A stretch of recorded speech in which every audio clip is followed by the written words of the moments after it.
வணக்கம். சற்று முன் வெளியான முக்கிய தகவல்கள். கடும் வெப்பம் மற்றும் இடியுடன் கூடிய மழைக்கு எச்சரிக்கை. வானிலை ஆய்வு மையம் முன்னெச்சரிக்கை தகவல்கள்.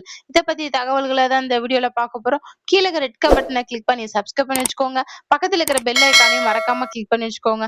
அப்பதான் நான் ரெகுலரா வீடியோ போடுறது நோட்டிஃபிகேஷன் உங்க மொபைலுக்கு உடனுக்குடன் வந்து சேரும். வாங்க வீடியோக்குள்ள போகலாம். மறக்காம லைக் பண்ணிக்கோங்க. தமிழகத்தில் தென் பகுதிகளில் சில இடங்களில் மழை பதிவாகியுள்ள நிலையில், குறிப்பாக மதுரை மற்றும் கன்னியாகுமரி மாவட்டங்களில் ஓரிரு பகுதிகளில் லேசான மழை பெய்துள்ளது. குறிப்பாக இதனை தவிர தமிழகம் முழுவதும் புதுவை மற்றும் காரைக்கால் பகுதிகளில் பெரும்பான்மையான இடங்களில் வறண்ட வானிலை நிலவியது. மழையின் அளவு மதுரை மாவட்ட பகுதிகளில் அதிகபட்சமாக 26.6 மில்லிமீட்டர் மழை பதிவாகியுள்ளது. இதன் மூலம் தென் பகுதிகளில் மட்டும் மழை செயல்படும் இருக்கக்கூடும் என்று தெரிவிக்கப்பட்டுள்ளது. கடந்த 24 மணி நேரத்தில் வெப்பநிலை பெரிய மாற்றங்கள் ஏதுமின்றி நிலை தடுமாறம் இருக்கும் என்று கூறப்படுகிறது. இதை அடுத்து அதே நேரத்தில் கடலோர பகுதிகளின் வெப்பநிலை இயல்பை ஒட்டியே காணப்படுகிறது. அதிகபட்சமாக மதுரை விமானம் நிலையத்தில் அதிகம் வெப்பநிலையும் அதிக ஈரப்பதமும் காணப்படுகிறது.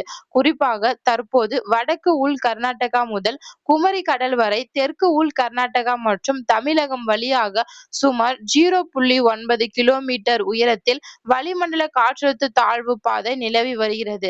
இந்த காற்றழுத்த மாற்றம் காரணமாக தமிழகத்தில் சில பகுதிகளில் மழை உருவாகும் சூழல் ஏற்பட்டுள்ளது.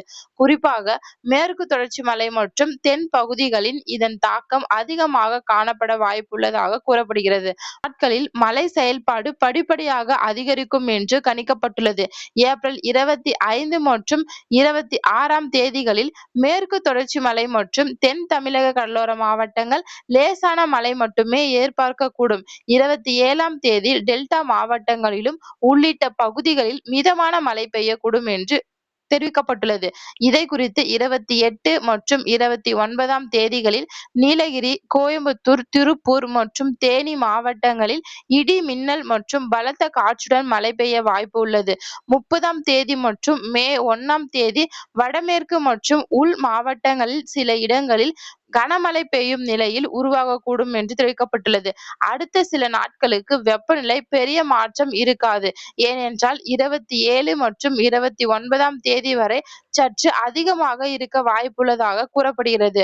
உள் மாவட்டங்களின் இயல்பை விட 2-3 டிகிரி செல்சியஸ் வரை வெப்பம் அதிகரிக்கக்கூடும். கடலோர பகுதிகள் ஈரப்பதம் காரணமாக வெப்பத்தில் ஏற்படும் அதிகரிக்க இருக்கக்கூடும் என்று தெரிவிக்கப்பட்டுள்ளது.